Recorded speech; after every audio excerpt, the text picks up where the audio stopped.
Bonjour à tous, bienvenue sur lematin.ch pour un nouvel épisode de la brasserie du lundi, cette fois un lundi. Aujourd'hui, on va revenir sur l'actualité du week-end dernier, notamment sur le match entre Servette et Lausanne. Et on va parler de la VAR pas mal avec Daniel Visentini, qui aime bien ce sujet. On va aussi parler des mondiaux en Belgique avec Daniel Atienza, consultant pour la RTS. On va revenir sur le couac au sein de l'équipe de Suisse et sur l'ambiance absolument incroyable qu'il y a eu toute la semaine dans les Flandres. On va aussi revenir avec Emmanuel Favre qui est allé suivre l'élection à la tête de l'IIHF. On va parler des coulisses de l'élection pétersbourgeoise qui a souri au français Luc Tardif et on va voir s'il est quand même français ou quand même beaucoup québécois. Et pour terminer, on va parler de la belle aventure du HC Ajoie qui n'en finit pas. On pensait peut-être les voir s'effondrer à chaque match. Eh ben non, ils sont présents et ils ont déjà fait pas mal de points, plus qu'un certain club vaudois. Bonne écoute, bonne brasserie.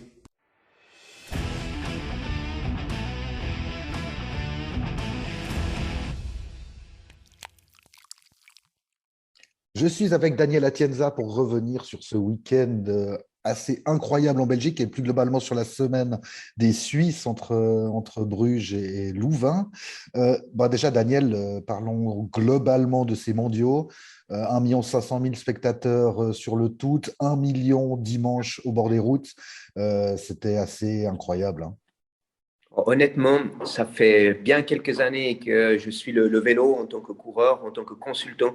Je n'avais jamais vu ça avant. On logeait sur le parcours. Hier matin à 8 heures, les cars arrivaient. C'était une ambiance de stade de foot. Ça chantait, ça criait de partout, ça vivait. C'était un événement complètement fou. Hier soir, à l'aéroport, on est tombé sur Antoine Duchesne, le coureur canadien qui habite pas loin de Genève. Il prenait le même vol que nous et il nous a dit tous les coureurs du peloton, absolument tous, lorsqu'ils sont arrivés dans le circuit de Louvain, ils avaient la chair de poule. La foule, le bruit qu'il y avait, c'était juste quelque chose spectaculaire comme on a rarement dans le vélo. Bon, il y a la déception pour les Belges d'un côté, ils n'étaient pas au rendez-vous, malgré un travail incroyable de Remco Evenepoel qui a fait taire pas mal de consultants ici en Belgique. Mais il y a cette victoire d'Alaphilippe qui montre que c'est le patron dès que ça compte, dès qu'il veut, dès que c'est long, c'est lui le boss, quoi. Bien, je pense qu'effectivement, l'équipe belge va débriefer pendant longtemps. Sur le fond, ils n'ont fait aucune faute. Tactiquement parlant, ils étaient présents à chaque mouvement où il fallait être présent, contrairement à l'Italie, par exemple, où ils ont loupé la première échappée, ce qui leur a coûté Matteo Trentin, qui a dû beaucoup rouler. Les Belges ont couru juste. Remco Evenepoel a juste fait un travail spectaculaire. Je pense qu'à part Julian Alaphilippe, c'est le coureur qui a démontré hier être le plus fort. Il était dans tous les mouvements de course essentiels. Il a roulé à la fin. Il s'est totalement sacrifié. Mais dans le vélo, et c'est ce qui fait le charme de ce sport, c'est qu'on peut faire toutes les tactiques à l'envers, à l'endroit. À la fin, c'est le plus fort qui gagne. Et hier, le plus fort, c'était bel et bien Julian Alaphilippe. On va parler comme un peu des Suisses parce qu'on est, tout simplement globalement, on est très déçus. Une seule médaille et encore, je ne suis pas sûr que Marlène Reusser qui a gagné l'argent contre la montre était contente de cette médaille. Sinon, on est passé à côté d'à peu près tout.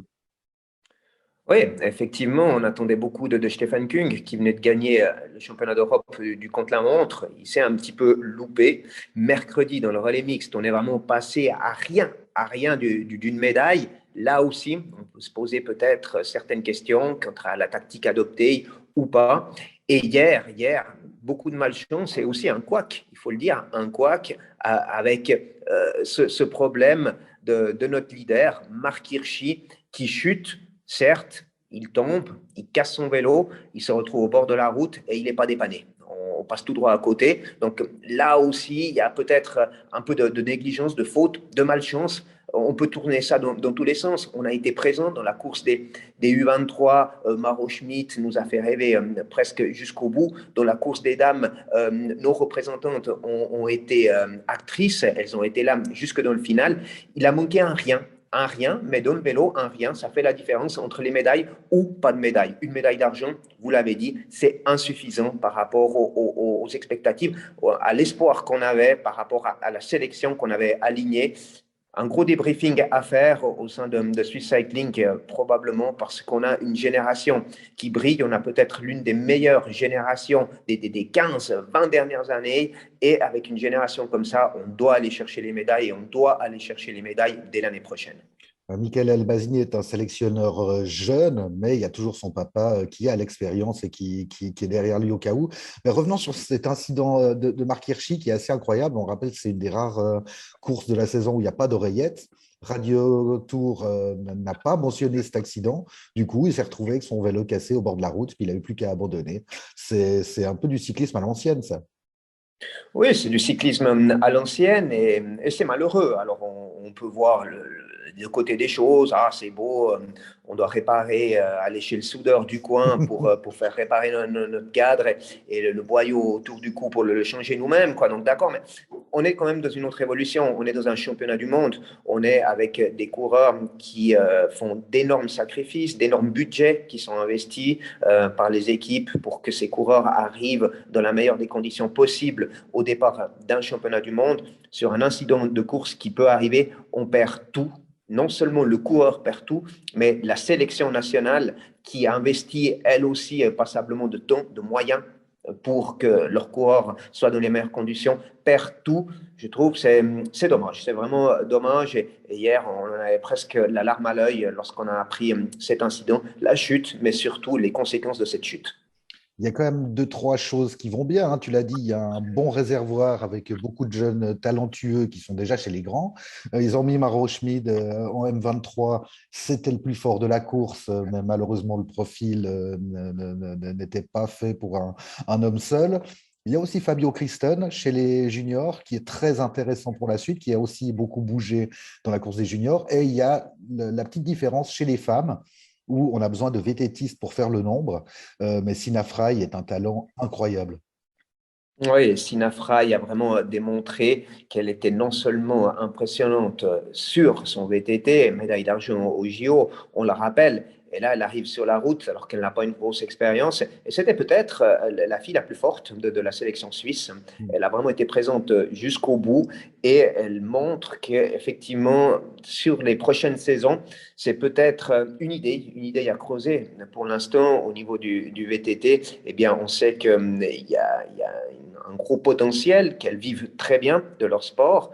Le cyclisme féminin se développe en flèche. On sait qu'il y aura un Tour de Romandie l'année prochaine directement dans le World Tour, qu'il y aura un Tour de France, que les équipes deviennent de plus en plus structurées. Et on voit chez les messieurs beaucoup de vététistes qui passent sur la route avec passablement de succès, parce que c'est la route quelque part qui amène ce qu'il faut d'un point de vue médiatique. On ose imaginer que pour les dames, eh bien, ça va être le même chemin lors des prochaines saisons, des vététistes de talent qui vont passer sur la route. Et quand on a un triplé suisse aux Jeux Olympiques en VTT, des vététistes de talent, on peut dire qu'en Suisse, on en a.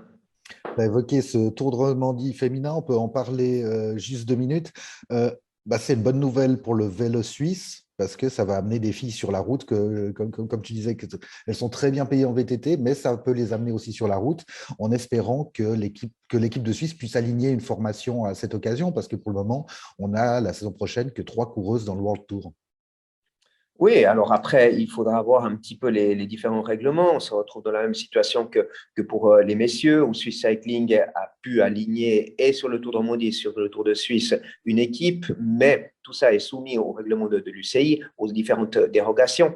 On est dans la même problématique et quelque part en Suisse, actuellement, chez les dames, on a un problème de riches, où on a Marlène Reusser, on a Elise Chabet, qui sont présentes au plus haut niveau mondial, qui marquent passablement de 2 points. Donc, la Suisse est très bien classée. Elle a le droit, sur des championnats du monde, sur des Jeux olympiques, d'aligner passablement de coureuses, mais il n'y a pas assez de réservoirs. C'est un sport qui est nouveau, il faut le dire, en Suisse, surtout à ce niveau. On espère qu'avec les performances de Reusser et autres Chabet, eh bien, ça va amener de la relève, ça va amener de la motivation. Un Tour de Romandie, bien, comme pour les messieurs, lorsqu'on voit une course passer sur notre pas de porte, lorsque cette course est médiatisée, forcément, ça réveille des vocations. Et on espère que des vocations vont naître et qu'on aura, lors des prochaines saisons, encore plus de réservoirs et encore plus de filles qui pourront se battre pour les premières places.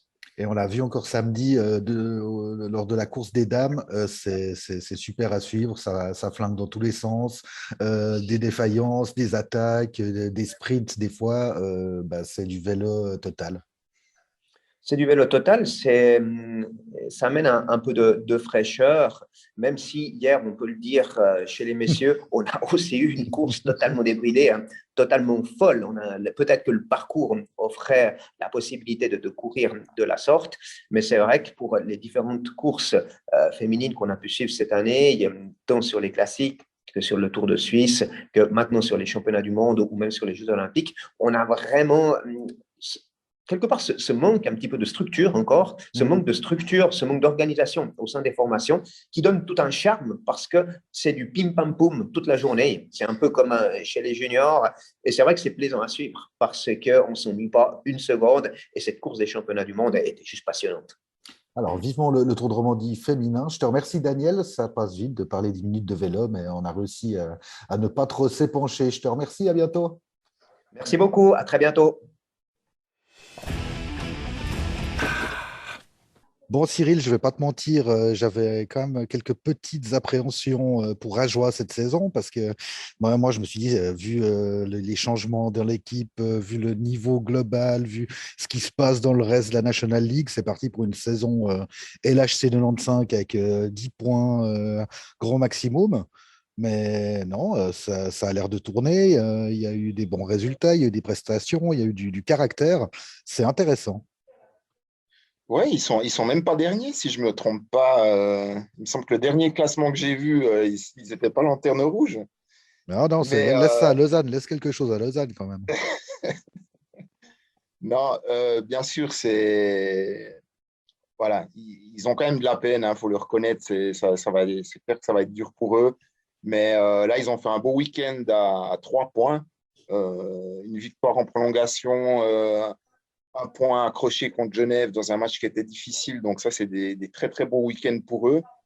Après, ben voilà, pour eux, c'est vite vu. Il faut qu'ils fassent des points à la maison contre les équipes, entre guillemets, un peu moins fortes. Je pense à Langnau, peut-être Ambry, Rapperswil, des équipes comme ça. Si tu arrives à les battre à la maison, peut-être tu peux t'en sortir. Tu vois.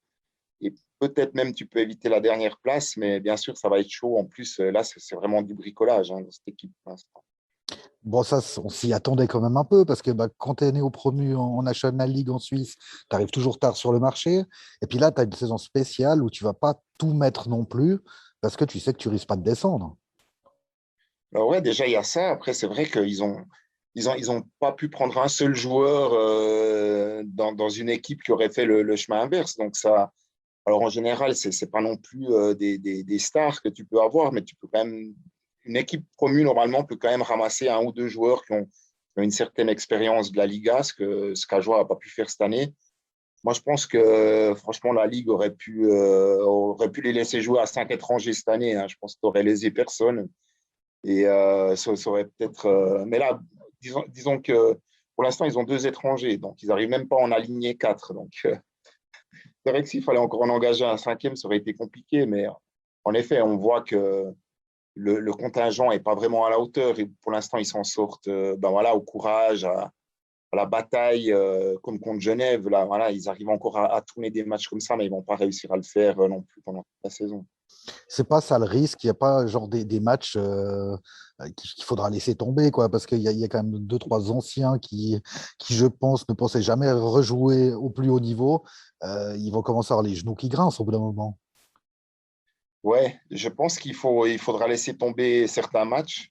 Moi, je me suis dit, par exemple, vendredi passé, ah ben tiens, un match à Zouk, c'est le match parfait qu'on laisse tomber, puis on voit qu'ils sont allés le gagner. Donc, je pense que c'est pas tellement dans la mentalité de Gary Sheehan et puis de cette équipe de brader des matchs. C'est ça qui va être dur pour eux, de se dire, bon ben, quand on va jouer à Zurich ou à Zoug, voilà, on essaye de limiter les dégâts et puis on garde un peu de l'énergie pour le lendemain, mais je ne pense pas qu'ils sont capables de le faire. C'est pas encore vraiment dans leur tête, c'est pas possible encore de se faire comme ça.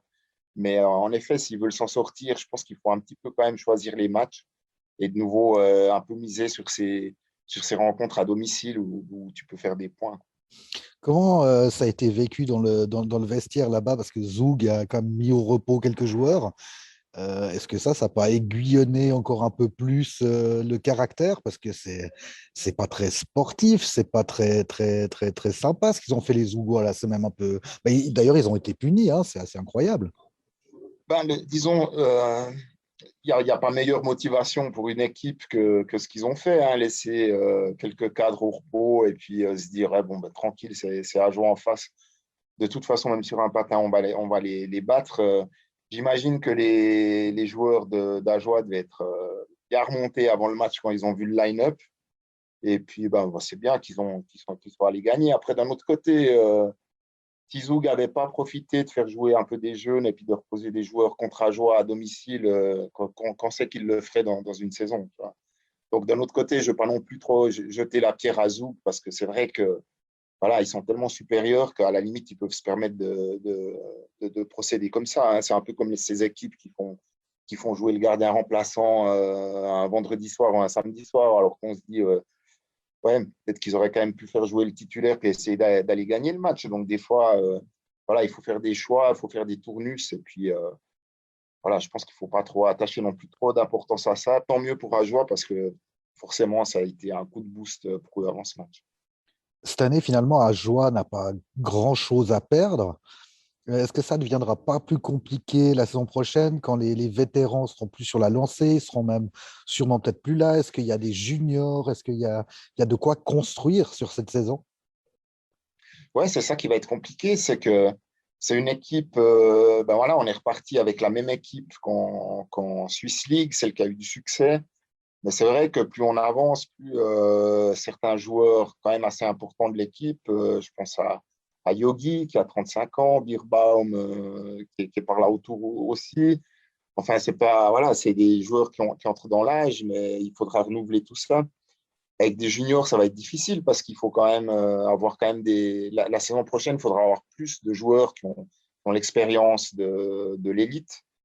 Et ben, l'avantage, c'est que maintenant, ben, la direction sportive peut travailler déjà pour la saison prochaine, essayer un peu d'attirer des joueurs. C'est jouer à Ajoie pour pas mal de joueurs en Suisse, ça peut être un projet intéressant hein, d'un point de vue très personnel pour essayer de se relancer et arriver dans une équipe où on aura forcément beaucoup plus de temps de glace, plus de perspectives. Enfin, c'est un peu égoïste, mais souvent, les joueurs qui vont jouer là-bas, c'est souvent des joueurs qui ont envie de se relancer ou bien qui sont à un stade de leur carrière où ils aimeraient avoir plus de temps de jeu. Donc, c'est un peu là-dessus qu'Ajoie peut jouer, comme par exemple le HC Bienne l'a fait pendant longtemps. Et il recyclait des joueurs d'autres clubs qui n'avaient pas de bonnes perspectives ailleurs, ou ils prenaient des joueurs en Ligue B. Et puis, c'est comme ça qu'un club peut s'installer sur la durée dans les. Là, il y a le petit couac avec l'étranger qui n'a pas pu finalement être prêté. Il n'y en a que deux de valides. Est-ce que c'est pas. Toute la pression était sur eux hein, au début de saison à Joa, je crois qu'il faut être clair, en plus avec ce qui s'est passé pendant l'intersaison. Est-ce qu'ils peinent à se mettre au niveau? Est-ce qu'ils payent un peu cette pression à cette intersaison bizarre ou est-ce que tu penses que ça va débloquer assez vite? Donc là, tu parles de Hazen et de Vos. Donc, ouais. Exactement. Alors, je pense que ce qui est difficile pour eux, c'est qu'ils n'ont pas beaucoup le puck sur la canne quoi, dans les matchs. Je regardais contre Genève, le premier tiers, ils ont pas touché le puck, ils ont fait que défendre. Donc, voilà, c'est des joueurs qui ont besoin d'avoir le puck, de créer, ce qu'ils faisaient tout le temps en Ligue B. Et puis là, ben, c'est plus le cas. En fait, c'est ça la difficulté pour eux. Je pense que ce n'est pas du tout une question de ne pas être à niveau. À mon avis, tu prends ces deux joueurs, tu les mets à Fribourg ou à Bienne, par exemple, des équipes qui tournent bien, où ils seraient entourés, où ils auraient bêtement le puck sur la canne la majeure partie du temps, ils seraient excellents, à mon avis. À Joie, ce qui est compliqué, justement, ils passent beaucoup trop de temps à défendre parce que l'équipe n'est pas assez forte, en fait. Et ça coûte de l'énergie. On voit quand ils arrivent en zone offensive, ils ont plus. Voilà, il manque de jus, quoi. Donc, pour l'instant, c'est ça le problème pour eux. Je me fais pas trop de soucis. Le niveau, ils l'ont, il n'y a pas de problème, mais c'est plus qu'ils sont pénalisés par, comment dire, par le fait qu'Ajoie passe ses soirées à défendre, même quand ils font des points. Hein. À Zoug, ils font 2 points à Zoug, mais il y a 44 tirs contre 14 dans le match. Donc, voilà, ils n'ont pas eu le puck, en fait. C'est le problème pour eux. Bon, il nous reste 2 petites minutes. On va quand même parler un peu de Bienne. Ça rigole, hein. Il y a eu le petit couac, mais il fallait bien que ça arrive un jour. Ouais, alors c'était une belle série. C'est dommage qu'ils ont pas pu égaliser ou battre la série de Fribourg, mais bon, de Genève, je veux dire, de 9 victoires consécutives. Après, voilà, c'est une équipe qui était en pleine confiance en début de saison. La preuve, c'est qu'ils ont gagné beaucoup de matchs alors qu'ils ont beaucoup de blessés importants, hein. Les deux meilleurs centres sont blessés, Kunti, Gaëtan Haas. Donc, il n'y a pas beaucoup d'équipes qui arriveraient à enchaîner des victoires comme ça avec des joueurs aussi importants qui manquent. Et ça, c'est vraiment bon signe. Il y a aussi il manquait des joueurs. Donc, on a fait jouer des jeunes, des juniors. Ça a aussi fonctionné. Donc, c'est une équipe. Il y a tout qui roule pour l'instant. Après, c'est une équipe qui est très lunatique, hein. Ils sont aussi capables de perdre 8 matchs à la suite, maintenant qu'ils en ont perdu, hein, donc on ne sait jamais. Mais ouais, quand on jette un coup d'œil au line-up, on voit vraiment que c'est du solide cette saison. Ils ont aussi des bons étrangers. Par rapport à l'année passée, ça change beaucoup. Et voilà, c'est une équipe à suivre qui peut jouer un beau rôle cette année dans le championnat. Bon, pendant que la dame de mon aéroport est en train de raconter des trucs, je te pose une dernière question. Du côté de Lausanne, on me dit que, et Dieu sait que ça leur arrache la bouche, que finalement, Bienne, c'est un peu tout ce que Lausanne n'est pas. C'est-à-dire que les gars, ils viennent, ils savent qu'ils seront pas mis sous pression, ils savent qu'ils seront payés jusqu'au bout de leur contrat, ils savent qu'ils seront, ils pourront faire sereinement leur boulot. C'est ça un peu le mood à Bienne. On prend le temps de bien bosser. Ouais, je pense que c'est apprécié par tout le monde, hein, mais on le sent aussi, que ce soit en tant que spectateur, en tant que journaliste ou en tant que joueur, quand on arrive là-bas, c'est très relax, hein, comme ambiance par rapport à certaines autres patinoires.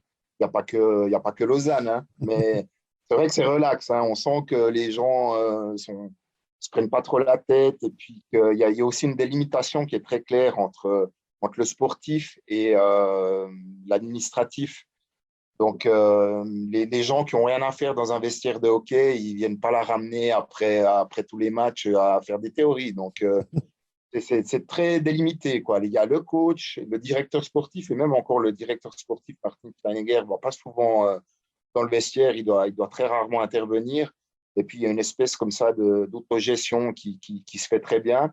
Et ce que les joueurs aiment beaucoup, c'est qu'en effet, on leur met, même s'ils perdent 10 matchs à la suite, il n'y a personne qui va leur, peut-être après le 11e match, on va commencer à leur dire qu'il faudrait gagner, mais sinon, on ne leur met jamais de pression. Donc ça, c'est quelque chose qui est très apprécié. Il y a aussi beaucoup de joueurs qui ont des caractères particuliers, comme Brunner, Kunti, Radgeb, qui se sentent un peu revivre à Bienne parce que il n'y a pas énormément d'attentes sur leur personne. C'est une équipe qui est bien équilibrée, donc ce n'est pas des attentes démesurées sur un ou deux joueurs.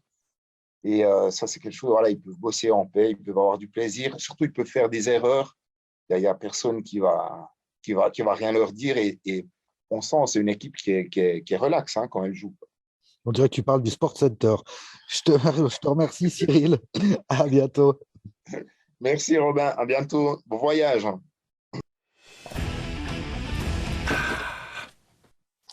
Je suis avec Daniel Visentini pour parler de ce 300 millième derby lémanique. Daniel, on a pas mal parlé du match, forcément, mais beaucoup aussi de la VAR. Alors, raconte-moi, rembobine-moi comment ça s'est passé avec Suzuki qui laisse traîner des coudes. Ouais, ça se passe tout à la fin de la première mi-temps, quelques secondes d'ailleurs après l'égalisation de Lausanne. Je rappelle au passage, c'est le seul tir cadré de toute la rencontre de Lausanne, le penalty. Bon, ils ont cadré un penalty déjà, c'est pas mal, hein. Ouais, c'est pas mal, c'est déjà ça. Non, enfin, soit disant passant, blague dans le coin, Lausanne a fait très peur à voir, hein, au niveau de la proposition de jeu et de ce qui a été démontré ou tenté d'être proposé sur le terrain. Donc, mais voilà, Lausanne égalise, c'est le miracle, c'est un peu le hold-up.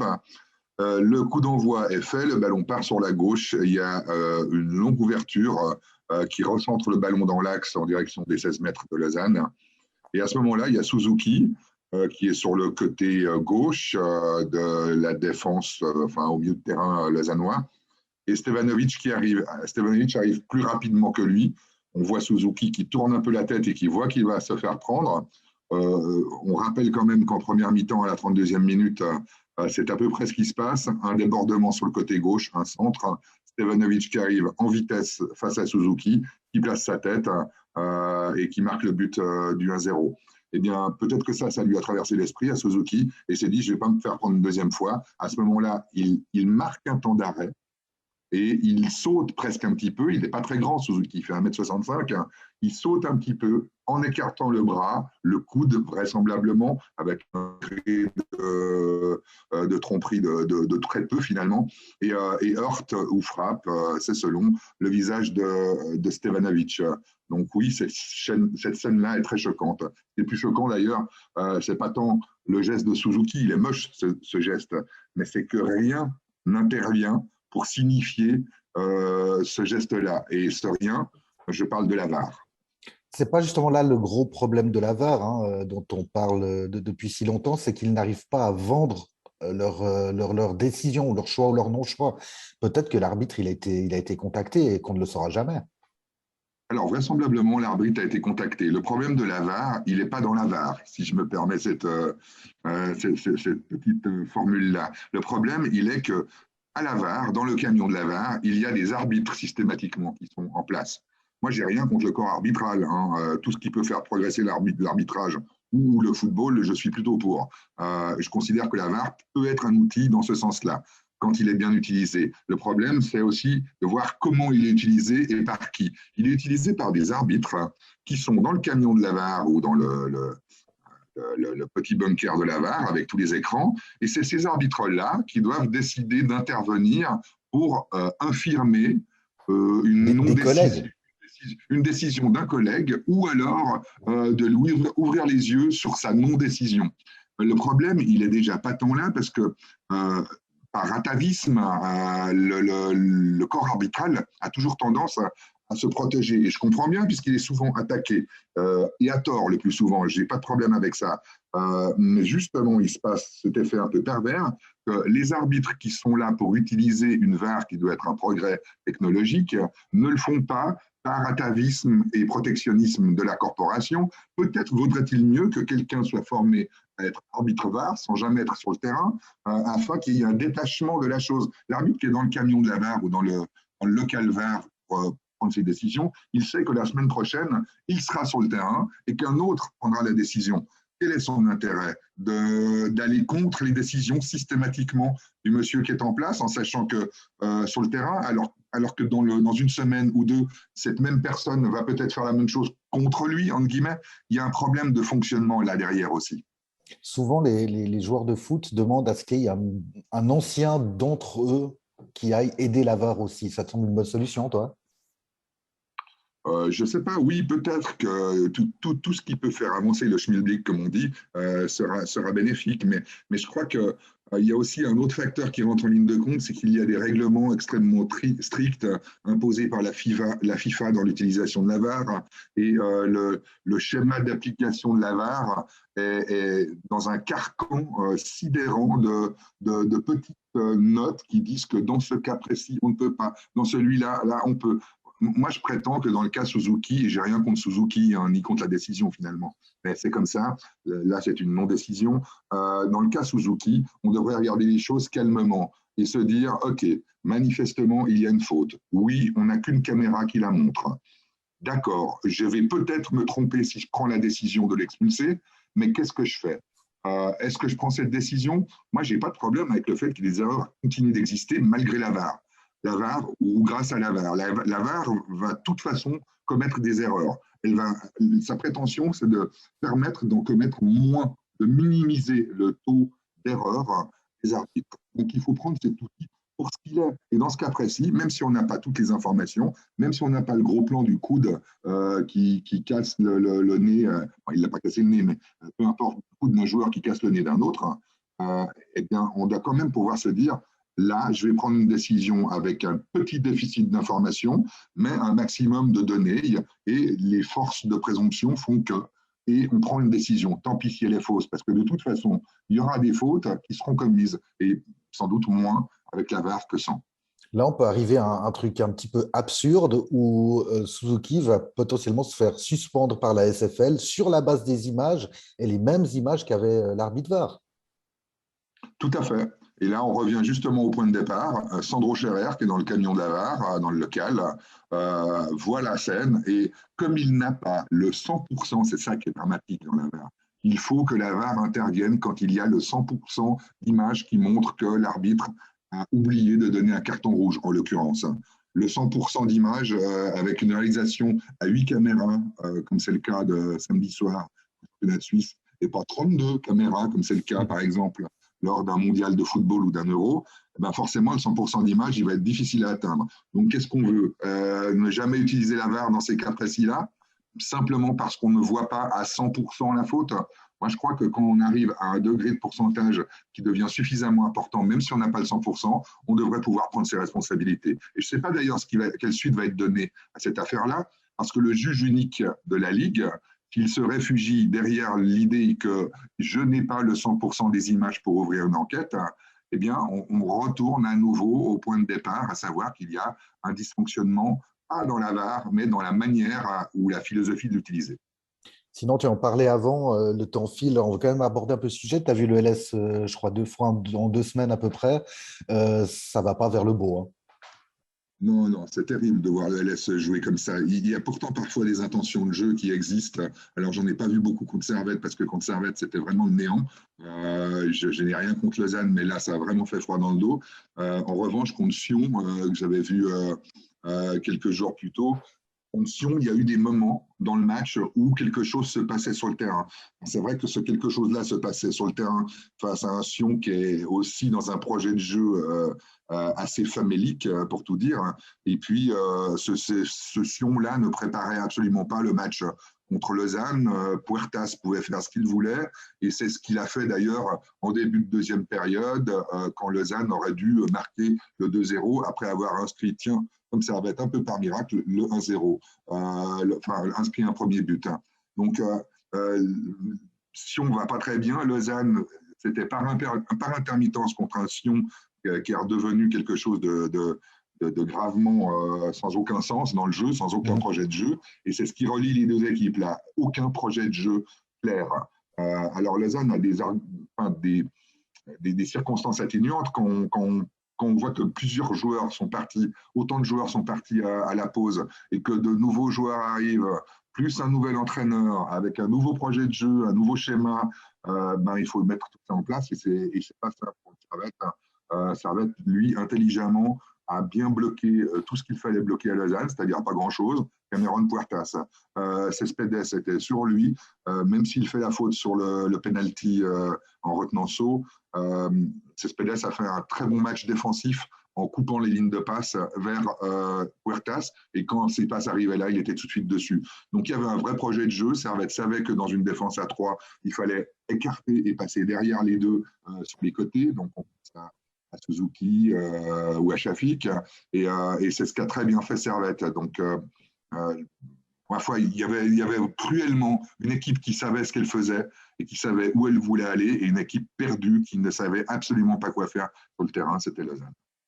On n'a même pas besoin d'évoquer le cas Servette parce que, en fait, j'ai l'impression que c'est un club qui est en cruise control depuis de nombreux mois, voire années. Ça roule bien comme ça, hein. Ouais, ça roule bien. Il y a contrairement, effectivement, et c'est ça la force de Servette. J'en parlais avec un ex-joueur il y a pas si longtemps qui me disait il y a quelques équipes dont on connaît le style. Quand on connaît le style d'une équipe, c'est qu'il y a une philosophie de jeu, quelque chose qui est en place, quelque chose de solide. Quand Servette va mal, quand Servette prend par exemple 5 buts à balle, comme c'est arrivé ce début de saison, on pourrait se dire waouh, dis donc, ça va mal, ça va laisser des traces. Ben non, quand Servette prend 5 buts à balle, il se relève derrière sans avoir d'arrière-pensée, sans trembler, sans être fébrile, parce qu'il remet ses acquis sur le terrain à chaque fois. Ok, prend 5 buts à balle, c'est un accident de parcours, ou alors balle est tellement supérieure qu'il va en mettre souvent 5 à ses adversaires. Ce sera peut-être le cas. Mais Servette, lui, est sûr de ce qu'il fait. Donc, il a un projet de jeu, un projet qu'il veut être celui d'une équipe qui joue avec un ballon qui monte. Le seul problème de Servette, finalement, depuis de nombreuses années, c'est de ne pas avoir de buteur. Voilà. Et ça, c'est quelque chose qui devient criant. Alors oui, il y a beaucoup de joueurs qui marquent des buts. Ça va être actuellement en début de saison. Il y en a 9 différents qui ont marqué un but cette saison. Déjà, mais je pense qu'avec un buteur, ce serait quand même un petit peu plus simple, hein, parce qu'il y a quand même de grosses occasions qui ont tendance à être galvaudées un peu trop facilement. Et ça reste le but du football. Merci Daniel. Merci Robin. À bientôt.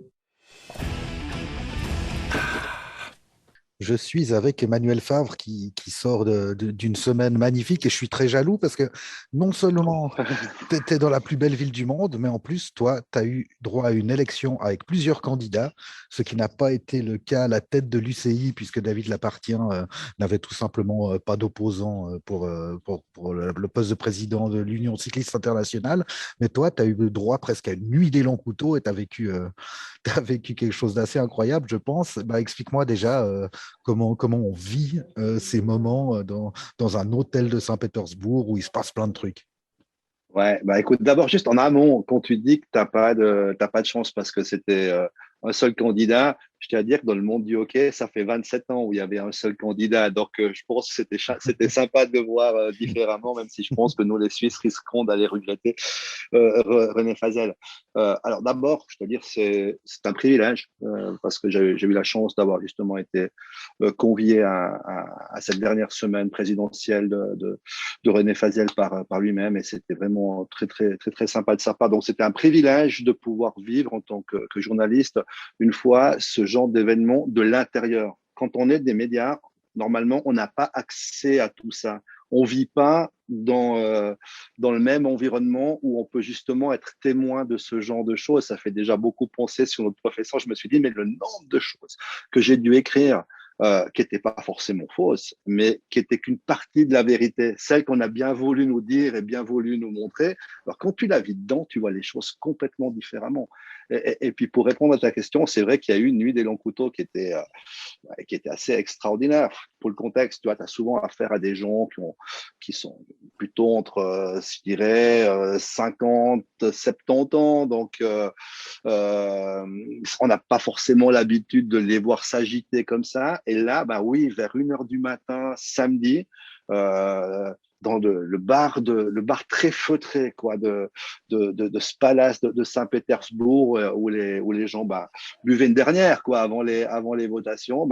La dernière, il y a eu une dernière et une dernière et une dernière puisqu'il y a une information qui est venue d'Allemagne, le Spiegel qui a sorti une information que le candidat qui faisait figure de favori pour cette élection pouvait, je dis bien ça, ou pouvait se retrouver sur le joug d'une procédure criminelle pour abus de confiance en Allemagne.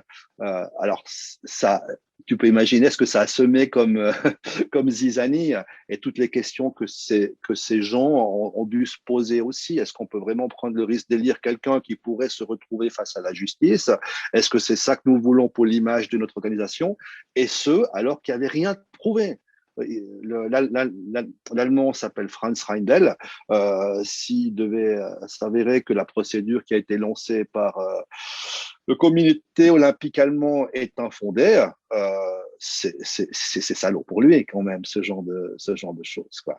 Et oui, alors donc dès 1h du matin, ça commençait à s'agiter. On voyait sur les téléphones portables que les gens s'envoyaient l'article, des petits groupes qui se constituaient, qui se reconstituaient ailleurs, d'autres personnes, et ça durait des heures et des heures. Je pense que c'était bien 3-4 heures du matin lorsque les gens ont commencé un peu à rentrer dans leur chambre. Les élections commençaient à 9 heures.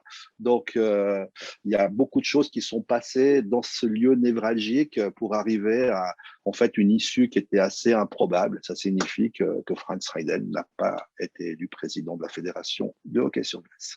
Mais ça pose des questions aussi pour le rôle du journalisme là-dedans, parce qu'il le sortait 10 heures plus tard, c'est l'Allemand qui passait, quoi.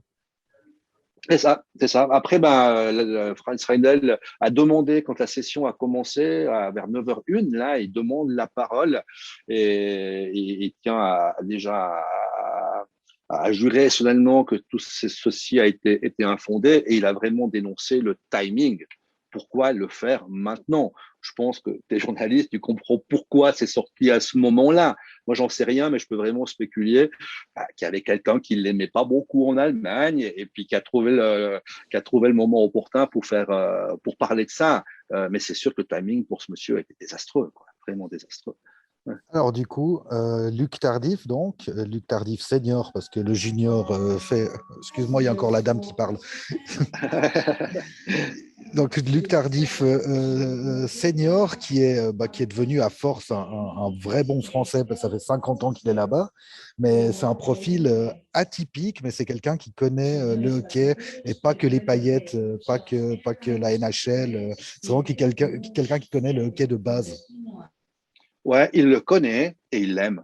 Je pense, en tout cas, pour moi, c'est important de dire aussi, il aime, je pense qu'il y a beaucoup de similitudes entre René Fasel et Luc Tardif de ce côté-là. Il y a déjà l'amour du produit, l'amour du jeu, même si tout le reste, c'est du business. Il faut pas être dupe. Et c'est sûr qu'on sera pas dans une rupture. On sera dans une continuité avec des idées nouvelles.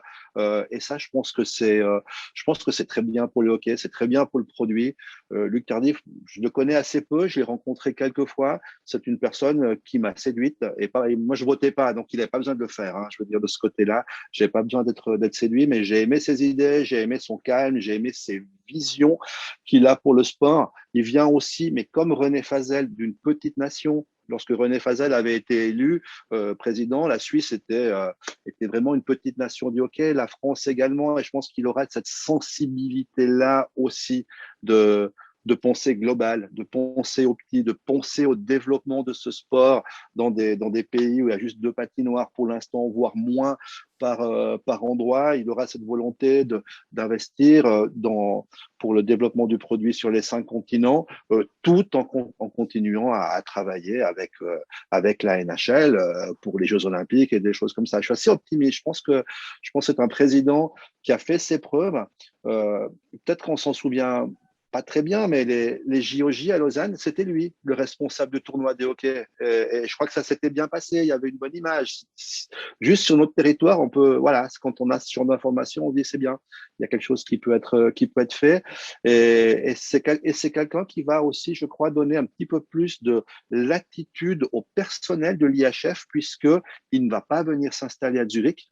Et il y aura son bureau, mais il ne sera pas tout le temps comme René Fasel y était. Et je pense que ça va aussi davantage responsabiliser les employés des différents départements de l'IHF, et ce n'est pas forcément une mauvaise chose.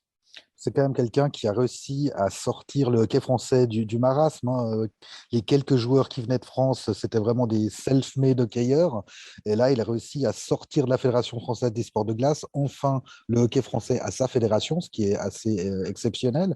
Et puis, l'équipe de France, elle a failli se qualifier pour les JO. Elle est régulière à haut niveau. Il y a des joueurs en NHL, il y a des joueurs en KHL, en Suède, de temps en temps en Suisse. C'est devenu une force aussi. Et il a réussi à construire une patinoire fédérale, ce qui n'est pas non plus la plus simple des choses. C'est ça, exactement. Tu as un petit peu tout résumé là. C'est sûr que se séparer de la Fédération française des sports de glace, c'est un combat de plusieurs décennies, et lui, il a réussi à le faire. Et tu as fait un résumé sur le développement du hockey français. Je pense que même si, au dernier championnat du monde qui a pu avoir lieu, la France avait été reléguée. Il n'y a pas eu promu depuis. Donc voilà, ça fait 2 ans qu'elle végète en 2e division, mais elle n'a pas eu la chance de pouvoir revenir. On peut faire confiance à Philippe Boson, qui, comme tu l'as dit, a manqué la qualification olympique pour un seul but, défaite 2-1 contre la Lettonie. Voilà, je pense que la France est partie du top 16 et elle y aurait sa place en tout cas. Alors, ils n'ont pas tout à fait construit une patinoire à Cergy-Pontoise. Alors, je fais le perroquet de Philippe Boson que j'ai rencontré ces derniers jours et qui me racontait. En fait, ils ont développé l'infrastructure qui était existante pour ce club-là, mais vraiment développé en y construisant aussi tous les bureaux de la Fédération française, et puis un mini Clairefontaine derrière qui est un peu le centre de formation, de rassemblement des équipes nationales. Mais ces lieux sont aussi occupés par ce club de Cergy-Pontoise qui, je n'ai pas vérifié, je crois qu'il joue en Ligue Magnus, sauf erreur. reste- il nous reste 1 minute chrono pour parler de l'avenir de René Fazel, hein. Beaucoup le voient déjà conseiller en KHL ou comme ça. Il n'aurait pas quand même le droit de prendre un peu sa retraite là. Il a quand même bien bossé ces 27 dernières années. Alors, je pense qu'il a le droit complètement, comme tout le monde. Je crois qu'il a juste pas envie. Alors, je ne sais pas ce qu'il va faire, mais pendant cette semaine, il y a eu pas mal de réceptions et à chaque fois des discours. Et j'ai l'impression qu'il a diffusé un petit peu par bribes des choses.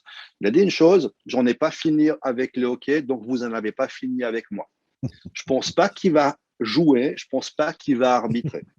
Et, et quand il a été intronisé au temple de la renommée de la Fédération internationale, il a dit, voilà, j'aurai un petit peu plus de temps, j'ai bien envie d'apprendre le russe. Je le parle un peu, mais j'ai vraiment envie de maîtriser cette langue. Alors, je pense qu'il faut mettre les deux choses ensemble et puis mixer un petit peu le tout et pour un cocktail assez détonnant qui va en sortir.